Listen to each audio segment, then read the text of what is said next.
psychiatrists, there's a whole lot of role players, there's football analysts and football coaches. As we welcome Coach Thabo Senong. Coach, a very welcome and good afternoon. Thank you for joining us on Africa at Play. Thank you, Neto. Very good afternoon to you and all the listeners. And yeah, it's good to be here. Thank you for the invitation. Thank you so much, Coach. Let's get on to it, Coach. How did you meet this game called the Beautiful Game?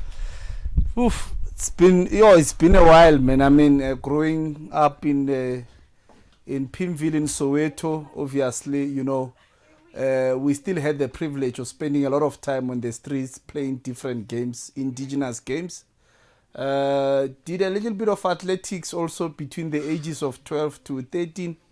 And then, like most of the young kids around the street, football is mainstream. We all want to play soccer, whether you are good at it or not. So I played lots of football at amateur ranks back in Pimville from the ages 13 years up until 18, I'm sure, 18, 19. It's only when I turned 20 that I thought coaching could be interesting because, football was growing globally. We were able to access World Cup games, watch games, so you get to admire different coaches. Whether it's Carlos Alberto Pereira at Brazil or it's the late Clive Barker with Bafana Bafana, or it's Sir Alex Ferguson at Man United. So you just get inspired by a lot of leaders and coaches around the globe, and you start thinking, oh, maybe I could do this, maybe it's interesting. And of course, even tertiary institutions were starting to integrate sports management as a course, just to sort of make coaching a career, sports administration a career. Because growing up, one was not sure, do I want to be a teacher? Mm-hmm. Do I want to get into journalism or coaching? And eventually I chose sports management, which I eventually specifically worked in coaching. Coach, what I've noticed is that coaches grow rapidly. I'm thinking it could be the stress that comes with occupying the hot seat, but it's a different case with you. You are growing younger. What's the secret? No, thank you. Thanks a lot for the compliment, Neto. I think, with coaching, I remember one legendary coach, Arsene Wenger, who probably coached Arsenal more than 2 decades. He once said, when you are coaching, you are actually in a coma, because you don't have enough time to look after yourself, nor your family, friends. So everything, you wake up, you sleep, it's about the players. It's about the pressure, it's about the results. So we try, Neto, just to make sure that we try to self-develop, future-proof, look after ourselves, because coaching is an information-based career whereby you are only as effective as the knowledge that you have in relation to trends, which are constantly evolving. So you also have to look after yourself. You also have to interact with other coaches. So when you look after yourself, I think it becomes very important to be relevant, but also to be in a good space emotionally, physically. When you're a coach, you are a father too, regardless of your age. You could be a young coach, but you must still deal with the playing personnel, get to understand each player. How do you go about it in a team setup? Do you make time for one-on-ones? How does it work? Yeah, that's a very interesting question. Of course, one-on-ones are important, very, very essential. But then, I remember when we started coaching back in the amateur ranks, we were also fortunate that, you get to coach football in the amateur space back in the townships. But also we have the professional players who would come into our amateur setup environments during off seasons just to come and maybe train, just so that they maintain their fitness levels, So while you are coaching the young kids back, Kokasi, you also have the likes of professional players like Botsepo Bulu, even the late Gift Leremi, as much as they were playing for big clubs, but they will still make time just to come, go play and Kokasi, just to get their fitness levels, but not being aware that they were also fast-tracking our skills, as coaches, because now you have to sort of be flexible, adapt. Now you are working with both amateur players and a professional player. That fast-tracks your skills because now you have to approach them differently in terms of one-on-ones. What is it that they need? Because when you become a coach, you also have to understand what the coachee, which is the player, needs, because you cannot just coaching is not a one-size-fits-all. You cannot just think of ideas, methods, or maybe coaching ways to coach someone without really knowing what is it that they need, be it technically, tactically, or physically. Exciting indeed. 16:09 Central African time. If you have just joined us, a very warm welcome to Africa at Play. We're having an all things African and global football conversation with a football mentor, former Amajita coach, well known as the South African national under-20 team. He's been to the Africa Cup of Nations. He's been to the FIFA World Cup under-17. Great experience indeed. And he's also mentored Lesotho as their national team coach. He's been to East Africa, and all of that is coming up after the short break.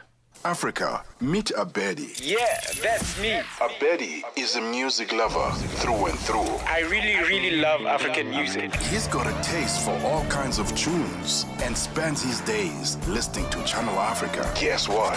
He didn't know. Okay. Channel Africa wants to help Abedi and all music lovers everywhere to discover even more incredible music. That is why Channel Africa is calling on all African musicians to submit their music. Musicians, remember to give us all your relevant information. Make your submissions at music@channelafrica.co.za. Submissions are your chance to be heard on radio.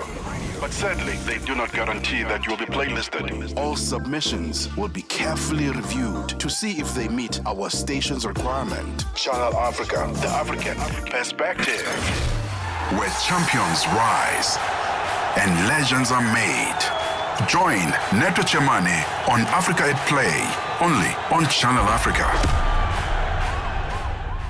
16:10 Central African time. A very warm welcome if you have just joined us. This is Africa at Play. The conversation continues on all things African and global football with Coach Thabo Senong. Coach, how did the opportunity to coach Amajita come about? Around that time, I think, between the year 2006 and 2011, that's around 5 years, I was involved at Orlando Pirates Youth Academy, involved fully in scouting, developing talents. And then got an opportunity to be part of a Diambas Academy, which was founded by Patrick Vieira. That's where we developed the likes of Bokiano, Cupido. They were 12, 13 years around that time. Lebu Mutiba, he was 14, 15 years. And then I got an opportunity to be part of the assistant coach of Amajimbo's under-17, given the opportunity by Coach Shakes Mashaba, our legendary coach. And from there we worked in 2012 in the under-17 setups. We won the COSAFA Cup in Zambia. And then we went to the 2013 Amajita when Coach Mashaba was promoted. And then again, he appointed me as his number 2 assistant coach. And then again, we won the COSAFA Cup in Lesotho 2013. And then after that, when he was appointed as the Bafana head coach, Mr. Mashaba, and then I got to be the under-20 head coach as part of continuity plan from SAFA, but also still fortunate to be part of Mr. Mashaba's number 2 assistant coach in the senior national team setup. So it's been an opportunity that one was grateful for, and very happy to have touched the talents of the country. And you can even see now, because having went to the World Cups, FIFA under-20 twice, 2017 Korea, 2019 Poland, you could see the system and the foundations that are laid for Bafana Bafana. Whenever we look at the players, we always see that these are actually youth graduates of the SAFA junior national team setups. Is the Marabody doing well in making certain that a talented 17-year-old does not get lost in the system because they're still under 20, which is Amajita, under 23 and the national team?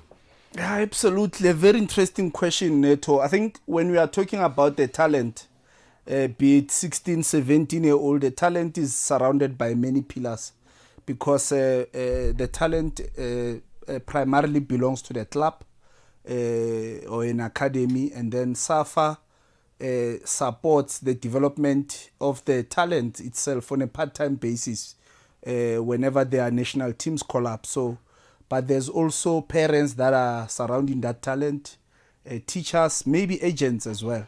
So now all these pillars have a lot of work to do to make sure that the talent remains, continues to shine, remains humble, remains consistent. And then whenever the player is doing very well for their respective clubs, that's when they get a call-up. So SAFA's policy is just to make sure that junior national teams graduate systematically from under 17 to under 20, from under 20 to the under 23 Olympic team and so forth.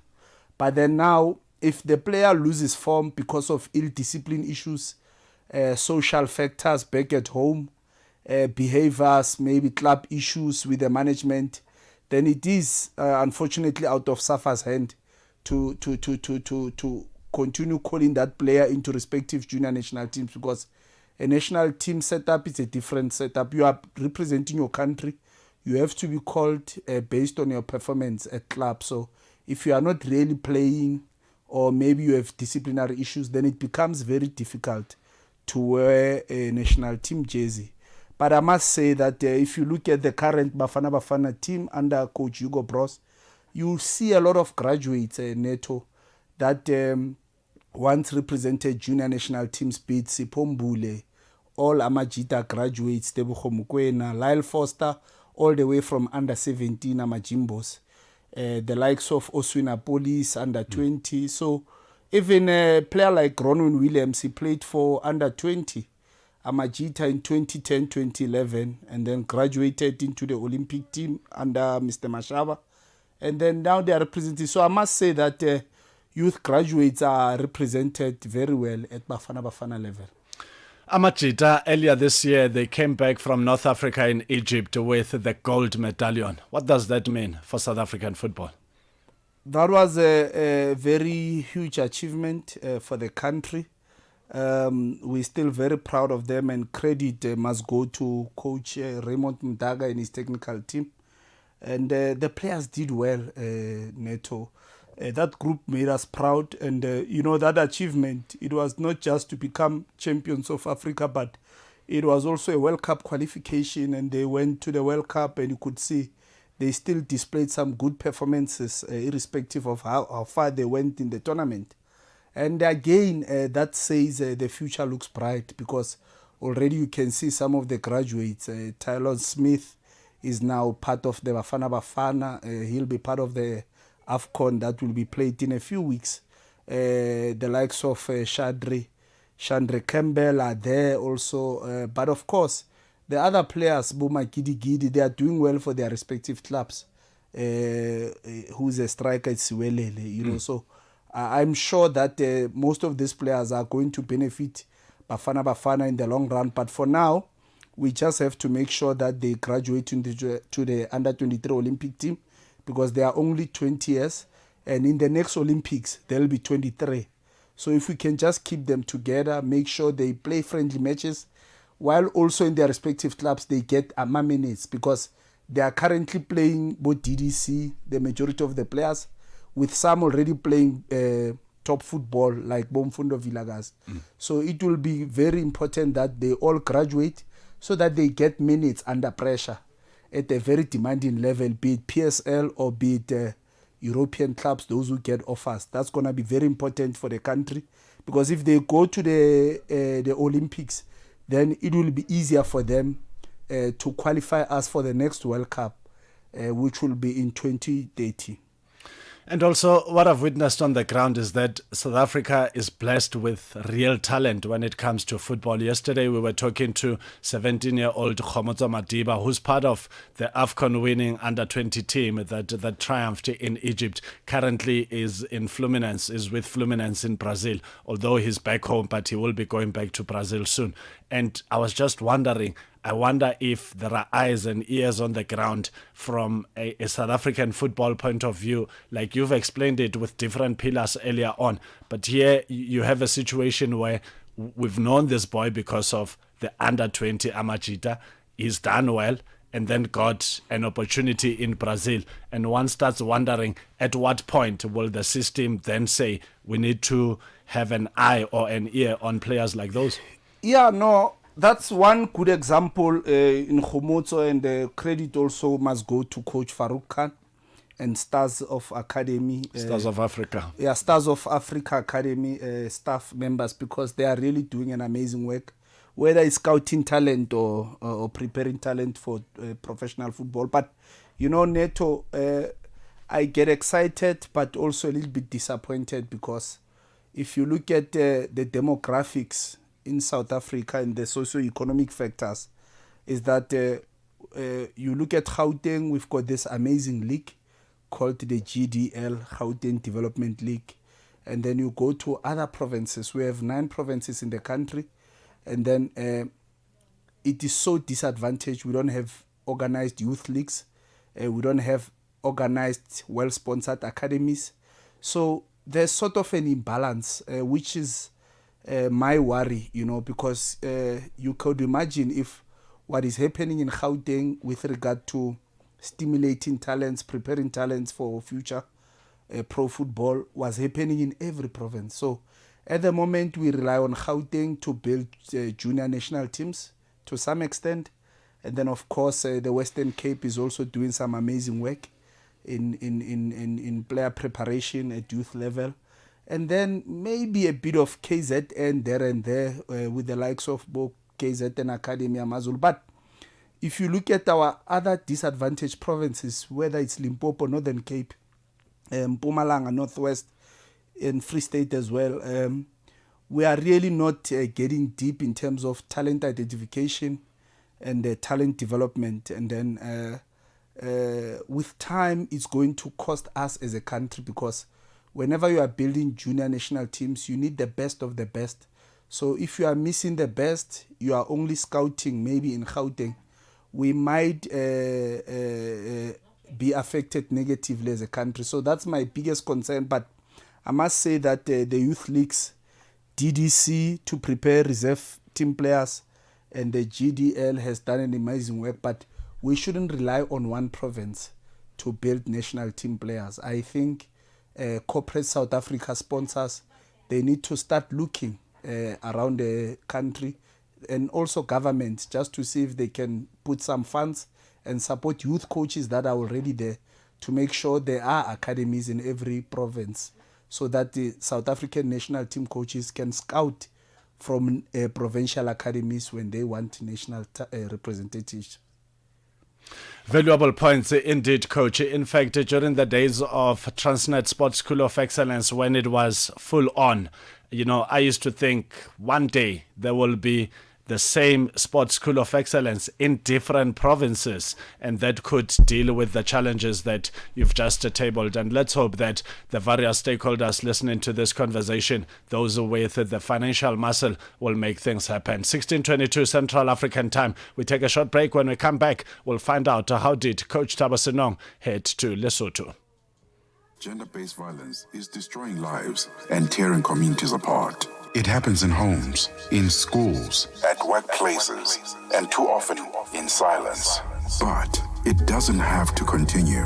If you see it, speak out. If you are hurting, reach out. Because doing nothing is not an option.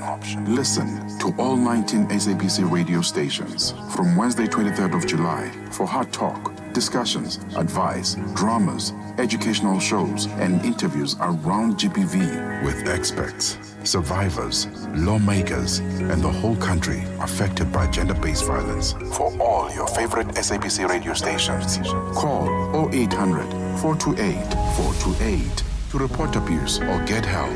GBV, it ends with you. This message is to you by the SABC. Africa audio bouquet. Channel 802. 16:23 Central African Time. This is Africa at Play. If you have just joined us, a very warm welcome. We're having a conversation, all things African and global football, with Coach Thabo Senong. Coach, you've mentored Dikwena tsa Lesotho. How did it come about and how was your stay in Lesotho? Yeah, I think with regard to Lesotho, when I was still a youth coach at Orlando Pirates, we had 4 players that were representing Lesotho under 20 who were Basotho players. They were from Lesotho, but they were part of the Orlando Pirates Academy, the likes of Botifo, Maipato, Bomutlalepule, Bodlomo, Munapati. So I think it started there for someone like myself and the other youth coaches, where we always communicate with the technical directors at the Lesotho Football Association, or communicate with the national team coaches of Lesotho Football Association. And then, of course, you start now to know one another in terms of just talent development. But then we also got an opportunity to go and play some tournaments. Like I said earlier, that we played the COSAF under 20 and we won it in Lesotho 2013. So probably the networking, the contacts started to open up there. And after having spent 7 years with SAFA and having worked with the Amajita national team, after going to the second World Cup in 2019, Lesotho national team were looking for a coach around that time. And then that is the time when I was released by SAFA, 2019 June. So then I got appointed in August, and I felt that was a very good opportunity to fast track my development as a coach, but also maybe just to go into a different country and also just share some of our experiences, how one has helped SAFA to reach its potential with regard to youth national teams. And then we got to stay in the federation. I spent 2 years there working with all the junior national team coaches, just to make sure that we set up structures to scout talents, and also how to have a uniformity with regard to maybe formations, tactics, and also just to fast track the coach education with regard to conducting courses at the elementary level. A very fruitful experience, of course, rewarding, exciting. I learned a lot. Of course, maybe you'd always find challenges, especially because we rely on players from clubs, and you always could see that the league is not really professional because the clubs are financially challenged. So you could see that there's not enough exposure. Games are not televised. Scouts are not coming a lot into Lesotho just to get and see the talented players that are there. So whenever the scouts get an opportunity to shine, they are already maybe at their mid-20s, which is really not the best age, to be scouted. I still want to encourage scouts to go as early as, when players are 18, 16, 17. Like now there's a player who's playing for the ODFC, Tolam Makuru, amazing player. He's probably now 18, amazing player. He played against Orlando Pirates when they played the CAF Champions League. Amazing player. And I wish our clubs can scout him as early as possible, just to fast track his development so that he can benefit Lesotho in the long run. You spoke about coach education as well, and you are sitting on that space under the umbrella of the mother body of football globally, FIFA. What does it entail? Yeah, look, coach education, Neto, just simply refers to the development of coaches at amateur level, because without coaches we cannot develop players. So it's always important that there is enough workshops and courses for capacity building. So one was fortunate to also be trained as a CAF FIFA instructor between the years 2020 to 2022.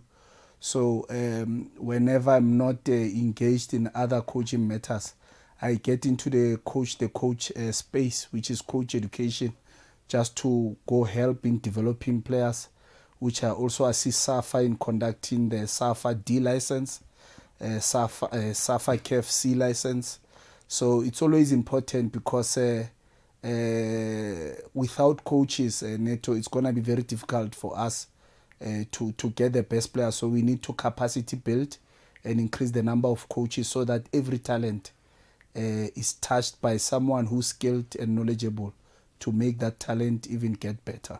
Equilibrium. While you're looking for talented players, you must also produce good coaches so that there's that equilibrium. Yep. Interesting indeed. You are a football analyst as well under the umbrella of SABC Sport. What do you like so much about it?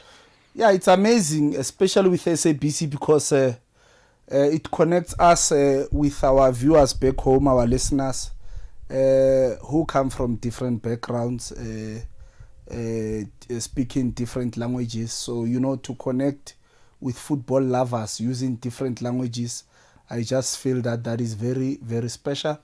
But then also just to break down and simplify the game for them so that they don't have multiple question marks with regard to what's happening between Marumo Gallant and Orlando Pirates final. Is the coach defensive? Is the coach offensive? What is that system? So basically, one is humbled to be getting that platform from SABC just to make sure that we make football look very easy to our viewers, our listeners back home, so that they can just continue to enjoy it. But while we also get deep into analyzing the contributing factors of why some teams are progressive in our league and also some teams are regressive as well, so that one day we can have progressive football in our country and clubs that are all working hard to improve their game. 14 days to go to the Africa Cup of Nations Morocco 2025. Bafana's opening match is against the Portuguese-speaking nation Angola on the 22nd. Of course, the opening ceremony will then be followed by Morocco versus Comoros. What can we expect from Hugo Broos and his charges? Look, with regard to Bafana, I think we are in a good space because we've been having an excellent run under a very good mentor in Coach Hugo Broos. It was tough for him to get the squad that will represent the country because players have been really doing very well for their respective clubs. But we are glad that now now he managed to select the squad. We're not playing against easy opposition. Angola are a very good team, even though I see they lost their coach in Pedro Gonzalez. He's not their coach anymore. But then also with Zimbabwe not having their coach who qualified them for the tournament, the German Michael Nis, they are now coached by a new coach, Mario from Romania. So you could see that these are tricky teams whereby you don't even know how to analyze them because they bring different coaches, new coaches for the tournament. Of course, new tactics as well, systems, Neto. And also, I don't like when we went to the previous tournament, we sort of had the underdog tag as a country, and we were a little bit humble. Expectations were not as high as they are now at the moment. So I just felt that players were in a good space psychologically. They could work without pressure. Coach Hugo Broos would just give them a tactical direction to say, this is our plan. And they went all the way to get the bronze. Now, it's a different setup. Expectations are very high. So psychologically, Coach Hugo Broos and his staff, they have a huge job, Neto, in terms of psyching the players, making sure that they focus on the process, making sure that they play their game systematically. They don't play the events because everyone believes and thinks that Bafana is going there to win the tournament. And for me, that is very, very draining psychologically. Social media is playing a massive role in terms of comments, and players are always into that space as well. I just hope that that doesn't really affect their rhythm, their harmony inside the squad, and then the pressure. Because if they play the game that they normally play, on how they qualified for the tournament, and also I just feel that Bafana Bafana will still be tournament favorites. But Coach Hugo Broos has a lot of work psychologically to make sure that players remain focused, humble, and players are playing without any pressure, because football, once there is anxiety, then creativity goes down. But when the anxiety levels goes down, then creativity levels go up. So now he has to make sure that he works hard, because when South African players are very creative, then we know that the outcomes are very good. But when they are under pressure, we know that sometimes the outcomes can be what we don't want to experience.